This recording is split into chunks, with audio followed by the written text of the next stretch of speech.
Welcome to North Country Commerce, a business and community service of the Plattsburgh North Country Chamber of Commerce. I'm Gary Douglas, Executive Director of the Chamber, and each week we try to bring programs of interest to business people in the North Country, but also all residents who need to know what's going on out there in the business community, things that are coming up, new programs that are being offered by the Chamber, upcoming events, ways that we're promoting the area, trying to promote job growth in the area. And that really hits the nail right on the head of our topic for this week, which is the North Country Industrial Council, and in particular a program that's been generated by that council that's now serving industrial employers here in the North Country. About 2 years ago, the Chamber took a good look at its membership and the way job growth was taking place here in the North Country. We realized that our industrial base up here has really been expanding and changing a great deal over the last 10 to 15 years. Anyone here in the North Country just needs to drive through the Aaron Industrial Park or look at what's happening up in the Champlain area, see all these new companies, all these new buildings, to know that things are changing. There are more industrial employers here.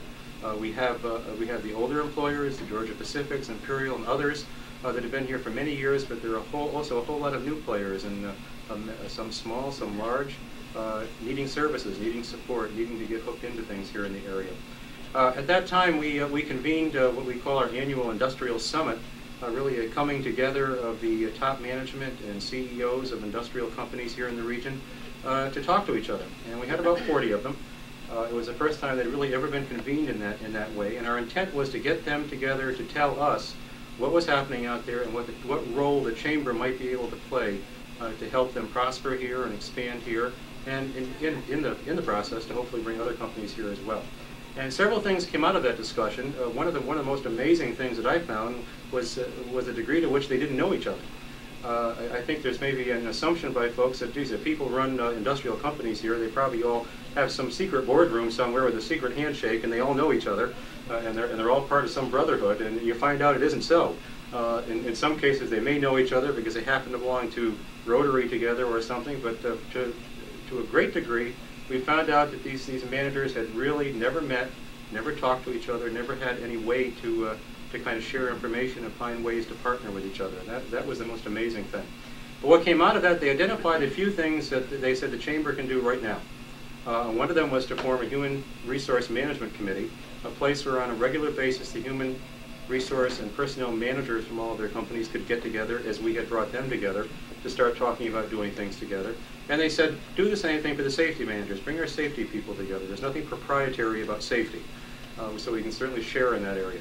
And so we did that, and we continue to do that. They meet on a monthly basis, both committees. They also talked a great deal about workforce and concerns, and one of the underlying concerns there, in addition to kind of workforce quality, which we've talked about on other programs of this show, was also getting people back to work and lost time at work from injuries, and perhaps the system not working as efficiently as it might to help workers get the care that they need, but also get back to work as quickly as possible, because that's healthy for them as well, and also good for us here in the North Country. So our human resource managers talked a great deal about that, and really generated a whole program called On the Job Network, and we're going to talk about that today. And we have with us today Margaret Kennedy from CVPH Medical Center, Don Lazaro from Imperial Wall Coverings. Don, welcome. Morning. Bob Wallavan from CVPH, and Tom Caricchio, also with CVPH, and we welcome you. Tell us a little bit, Maggie, about the program, how it started, and what it really is. What is On the Job Network? Thank you very much, Gary. The CVPH Medical Center in about 1994 decided that we needed to get a better grasp on our own worker compensation program. And we instituted a case management model and an early intervention program at the medical center to get our people access to physician care quickly and get them back into the workplace. We have in healthcare considerable number of back injuries, and we were looking at our typical back injury lost about 36.5 days of work time. Once we put the new model in place, we were amazed to find that our lost time efforts brought people back to work in about 7.5 days. So as we began to talk about this at the Industrial Council, people said to us, can't you share your experience with all of us? And we began to talk about forming a network and partnering our resources with local industry. We came up with a group of performance expectations and talked to local physicians, talked to our emergency room physicians, we talked to industry, we talked to employees and said, what is it that you really want from a program of this nature? And basically, access to care was the biggie. We want our people seen within 24 hours. We want them to get medical care. We don't want to have people waiting 6 or 8 weeks to get a physician appointment. So the network evolved, and a great deal of meetings with the Chamber and support by the Chamber. We kicked off our on-the-job network on the 1st of May this year.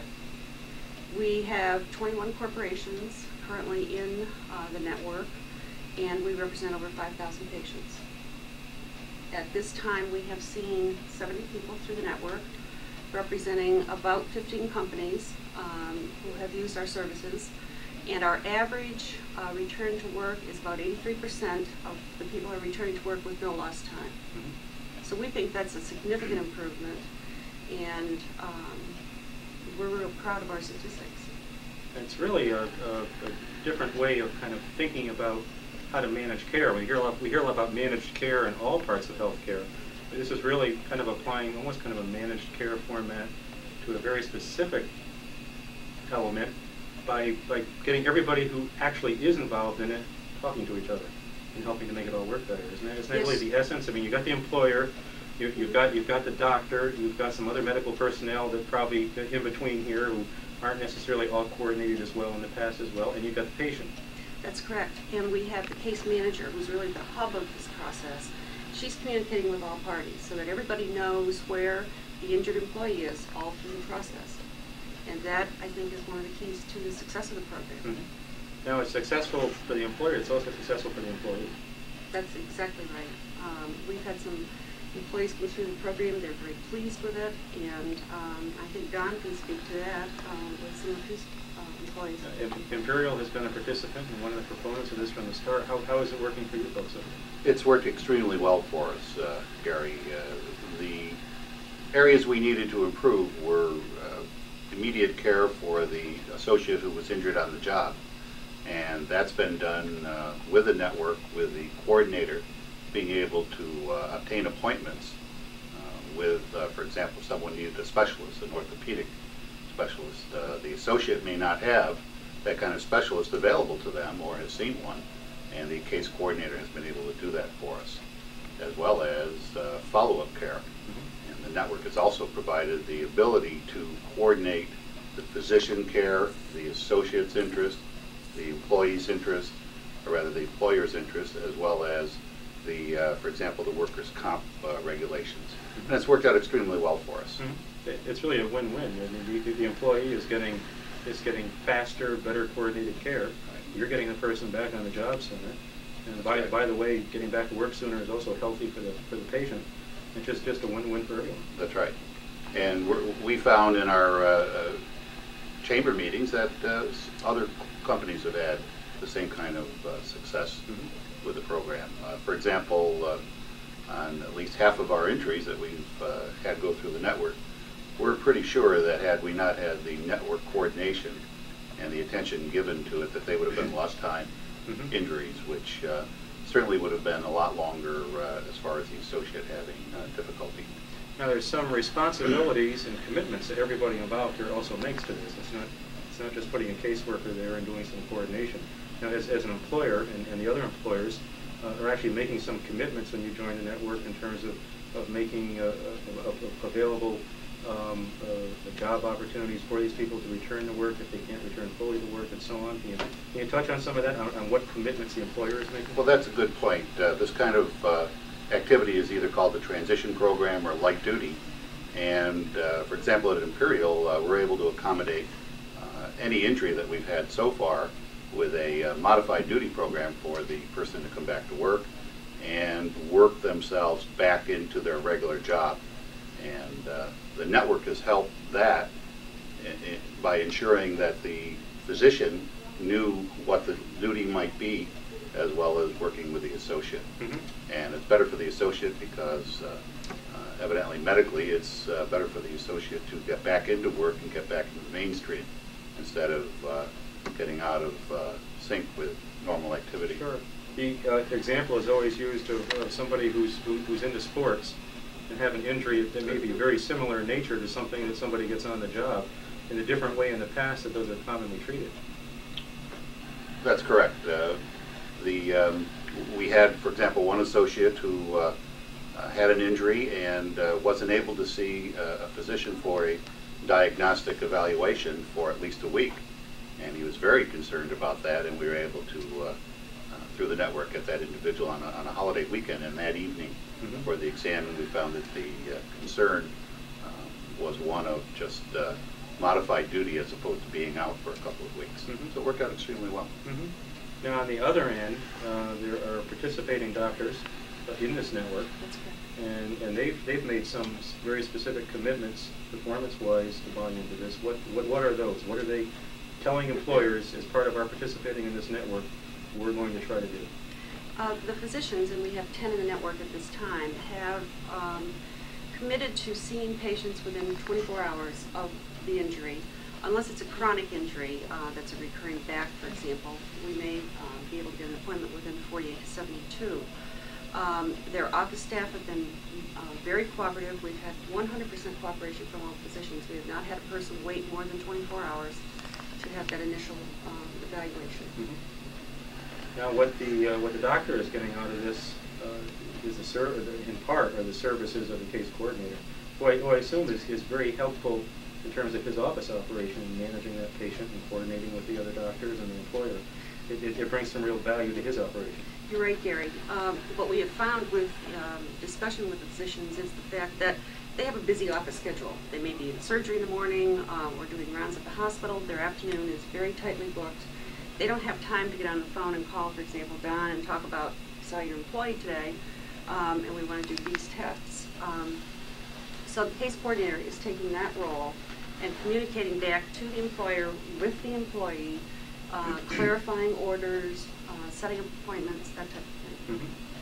Now, there's also a commitment here, which I know at the Chamber we think is just really has super value over time, of getting the medical professionals into the workplace for tours, to actually see the modern workplace and realize that perhaps some stereotypes that may be in someone's mind who hasn't worked in a modern industrial workplace, something out of the Dickensian era, of folks lugging big boxes around on loading docks and so on. That it's not necessarily the way things are done anymore. The modern workplace is very different, and safety standards are up, and technology has changed the workplace. But to get them in so that they have an understanding that factories look different today than they did even 20 years ago.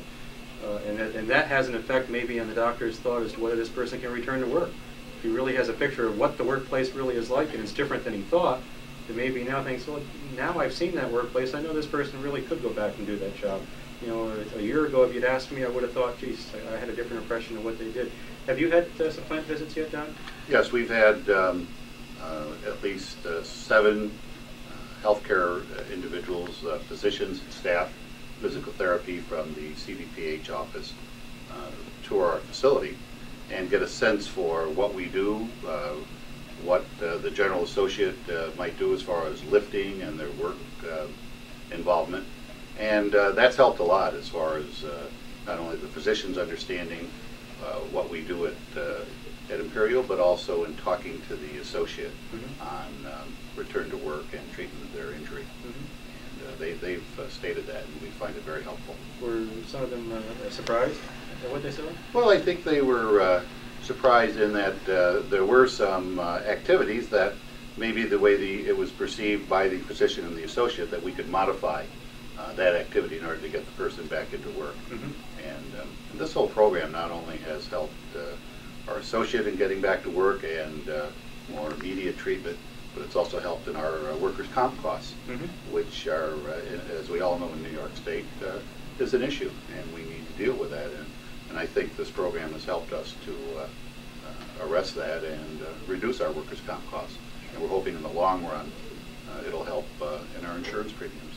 Absolutely. Now there's a whole new dimension coming into the On-the-Job network now, which is really looking at wellness.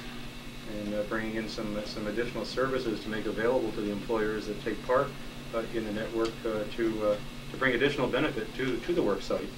Not so much addressing the worker injuries, although people are healthier, maybe they'll have fewer injuries too if they're stronger and healthier and take better care of themselves, but also more of the health aspects as opposed to the direct on-the-job injury. Could you two gentlemen, whichever one wants to lead, tell us what this whole new angle is about. Well, from a conceptual standpoint, you're absolutely right. There's a whole list of additional services that we think make some sense to deliver at the workplace. And as we've started the network and talked to clients, many of the plant managers and supervisors are saying, gee, we would like to have additional opportunities to improve our associates' health, whether that be blood pressure screenings or CPR education, vaccination programs, those kinds of things.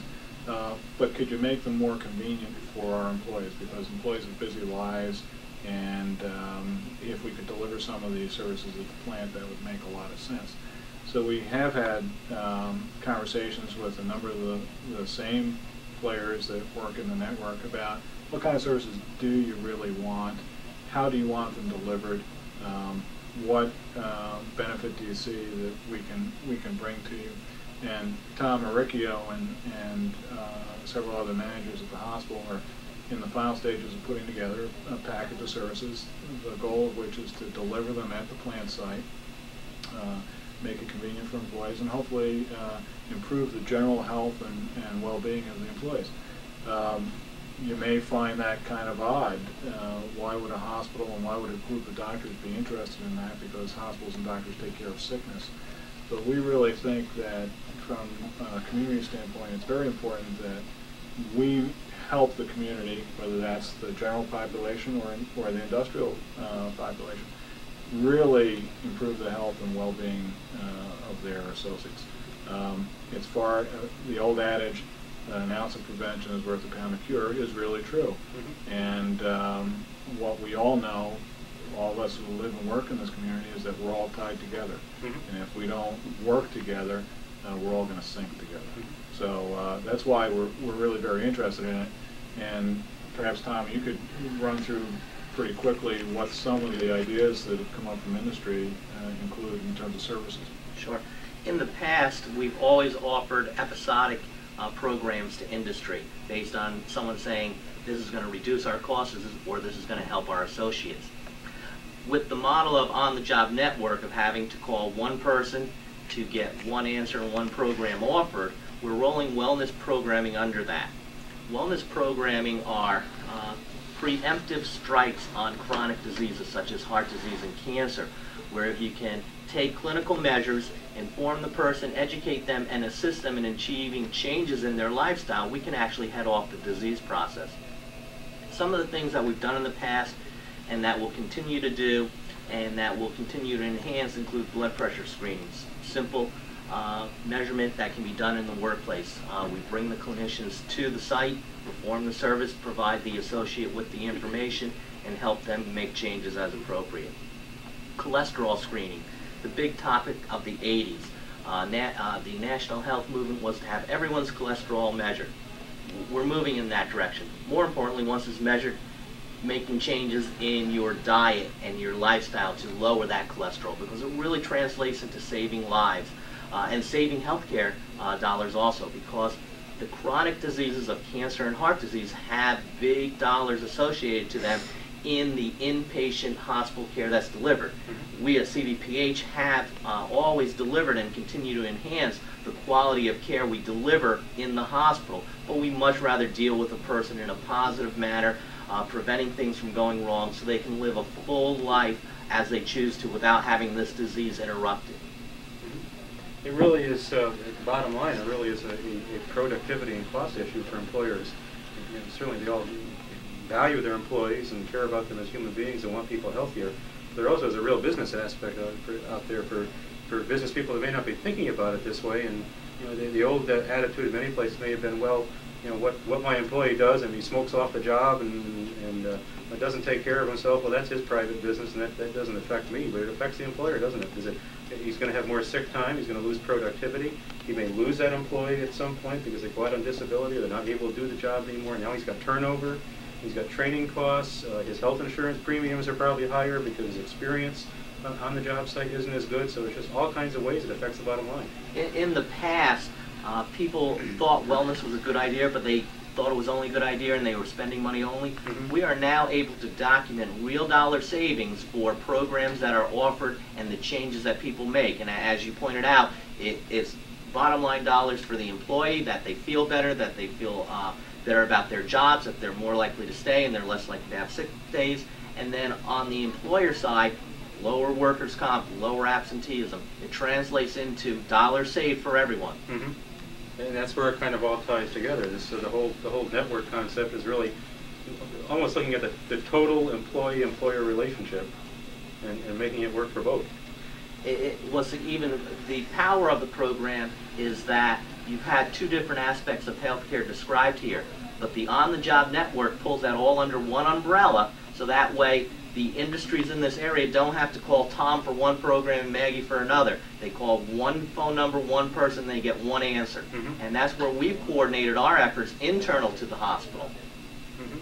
Now, this isn't that the concentration up front here has been on industrial employers, and I assume, at least for the time being, that's kind of where a lot of the effort is being put. But it isn't just for industrial employers, is it? Really, any employer out there potentially who has a work site where they're concerned about wellness, which certainly should be every employer, even very non-industrial employers could be concerned about wellness. A health insurance company could be concerned about wellness of its employees, even though they may not have a work site where they have a high injury rate. But I could see major retail operations, transportation-related kinds of companies, a lot of other kinds of things may not think of themselves as industrial, could find real value in the on-the-job network and should think about it. It's not just for industrial. That's correct. In fact, we have a broad spectrum of corporations that are already participating in the network, from construction to manufacturing, also the CDPH Medical Center employees. We have a temporary employee company who place people as secretaries and or actually in industry.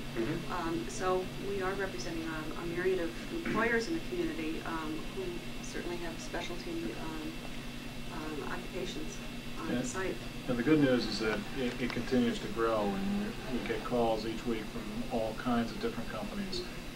Just as you were saying, Gary, insurance companies, governmental entities, people who aren't into the heavy industrial manufacturing, because they all have the same concern. Everybody looks at their health insurance premium, looks at their workers' comp cost, and the first question they ask every time they look at that dollar is, how can we spend that dollar wiser? And that's really what this whole thing is about. Again, I go back to my earlier comment. We either are all going to try and make a difference here, or we're all going to sink under the weight of the cost that the system imposes on all this. So the nice thing from our standpoint is that word is catching on, and the benefit accrues to everybody. So we're more than happy to be part of it. How do folks find out more about this? I bet you can tell them how to do that. Yes, we can. We have a phone number at the medical center. I'm glad to give it to everyone if we could. Absolutely. 562-7465. And they can call and ask for a case coordinator or myself, Tom, and any of us can certainly make sure that we get back to them and forward the right information. This is a brochure that we have published for employers with a brief description of the network, and we'd be pleased to send those to anyone and set up a time to come and discuss the programs. Some of the other things that we have done in conjunction with the network with Gary and the Industrial Council have been some education seminars.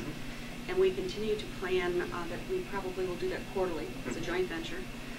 We did the first one based on requests from local industries that we had talked to on drugs and alcohol in the workplace. How do we educate our supervisors? How do we set up policies and procedures? How do we do drug testing, that type of thing? In fact, we've been asked to repeat that seminar, and we plan to do that this winter. We have another one planned for October with the Chamber on October 18th. and that will discuss workplace injuries. We're going to be looking at repetitive motion injury. We're going to look at back injury, and we'll have several experts there to demonstrate proactive exercise that can be done in the workplace to prevent these kinds of injuries. So we feel that we have a tremendous number of resources at the medical center, which Bob alluded to the fact that we've always done our work inside the walls of the medical center, and it's now time that we're out in the community as healthcare changes. Our role changes too, from the acute care side to the proactive, preventative, and wellness piece, as well as the workplace injury management. And of course, the Industrial Council is always doing a whole lot of other programs that any employers out there who perhaps aren't receiving materials on those or haven't quite checked it out should certainly call the Chamber and find out more about it. I mean, almost every month, we were kind of kidding this morning that our program is almost getting dizzying as we look several months down the road. But we just have flyers going out every month with programs on, like, for example, on workers' comp, a roundtable on education and workforce preparation, drug and substance abuse. Changing the organization culture is a key part of quality.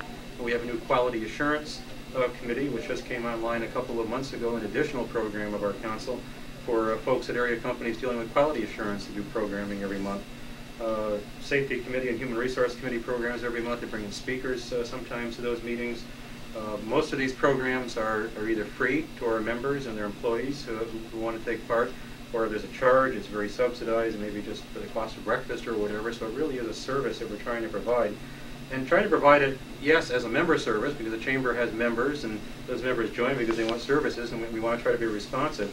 But we also see it as part of the Chamber's larger mission of economic development here in the area.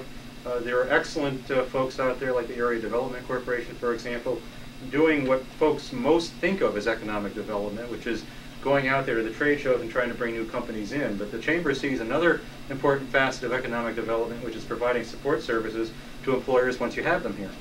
Because you need to make them comfortable, you need to make them prosper and be efficient and reduce costs. So number one, that'll be a tool maybe to help persuade somebody to come here. Oh, by the way, come here, and there's all these other reasons, the great location and workforce and so on, but there's also this whole network of services that you can plug right into and take advantage of, and what other area are you going to go to, where those services are available. And again, help companies once they're here. Because most jobs, well, we'll read about the ribbon cuttings of the new company that comes to town. We know that most jobs in the end are created after the company is here and are created from the growth of the companies that are here. Or conversely, most job loss isn't from the company that closes its doors and leaves, but it's maybe that loss because of efficiency or cost cutting or things that have to take part. You've got to lay off 20 here or so on. And any ways that we can make companies here more efficient and more effective is going to be good for everybody in the North Country in creating jobs and keeping jobs here. And the whole Industrial Council approach is hopefully a way to do that. So there you have it, a whole lot of new services for the industrial sector, including a whole new network and partnership with CVPH, which is really becoming a model for the state. We've had the chairman of the State Workers' Comp Board up here asking questions about this program. The North Country, as always, is showing the way. The rest of the state is watching us. And keep in touch. Call the Chamber, 563-1000, to find out more about the Industrial Council or anything else the Chamber is doing. And please tune in again next week and in the future for other segments of North Country Commerce.